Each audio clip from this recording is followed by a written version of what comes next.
back in college, I had to watch the Man on Wire documentary, and going into the walk, I was really scared that I'd find it really predictable and that all the artistic licenses that the filmmakers take with the film I'd notice and really bitch about and complain about. So I tried to separate all the stuff from Man on Wire and just go into the walk and judge it as a film. And as a film, as a piece of art, the walk is actually pretty good. First off, Joesph-Gordon Levitt, he was awesome. Now, I've been a big fan of JGL for quite a few years now, and this just might be his very best performance yet. He was really, really good in this film. He felt genuine, he felt emotional, he felt stressed, he felt crazy. He just brought everything he could to the table, and I thought he was really good in the film. The rest of the cast, I didn't recognise them because they're pretty much unknown foreign actors, but Ben Kingsley's the other big name in this film. He's an extended cameo. He did a good job as well, but the whole cast, they were really good. Now, this being the big screen version of Phillipe Petit's story, I know it's going to be a lot different and a lot more exaggerated than the Man on Wire documentary was, that being a documentary now and this being a cinematic film. I knew it was going to be different, but I can't help but just bring it up right now. There were a few times in the film, particularly in the first half, where I found it to be a bit cheesy. Like some of the delivery of the dialogue from the actors and some of the scenes just in general, like how they were put together,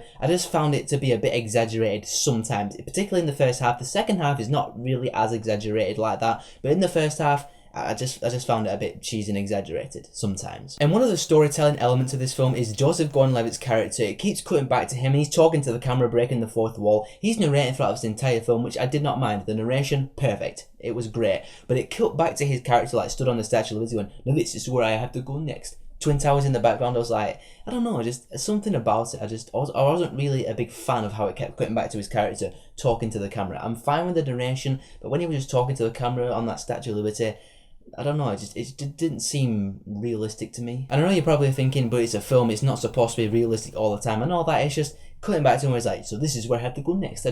Something about it, I just wasn't a fan of it personally. But what I did really like was the whole second half of this film. The second half of the film, it then goes into like the heist element of the film where Joesph-Gordon Levitt's scoping out the Twin Towers, he's making notes of all the delivery people, he's spying on people, he's just pretty much planning the whole thing and trying to get the high wire into the Twin Towers. Seeing all that stuff go down, that was pretty cool to see. Then of course you have the finale where Joesph-Gordon Levitt is walking out on the high wire, and it is really well done stuff. The cinematography, the camera work, and the CGI and special effects used on the green screen to bring the Twin Towers in New York City to life, it all blended together, and it was a really great finale to the film. Plus, it's a very triumphant ending as well, because Phillipe Petit's always like, I need to chase my dream, and you can tell he really wants to do this. He's been dreaming about it for a while, and he just steps onto the wire, and it's all really calm and really quiet and very poetic, and you can just tell, yeah, his dream is coming true. And the execution of all those film techniques in that finale just elevated it and brought it to life. And the film had a good message, which is whatever your dream is, if you put your mind to it and you work hard, you can accomplish it no matter what it is. So in the end, guys, I really enjoyed The Walk.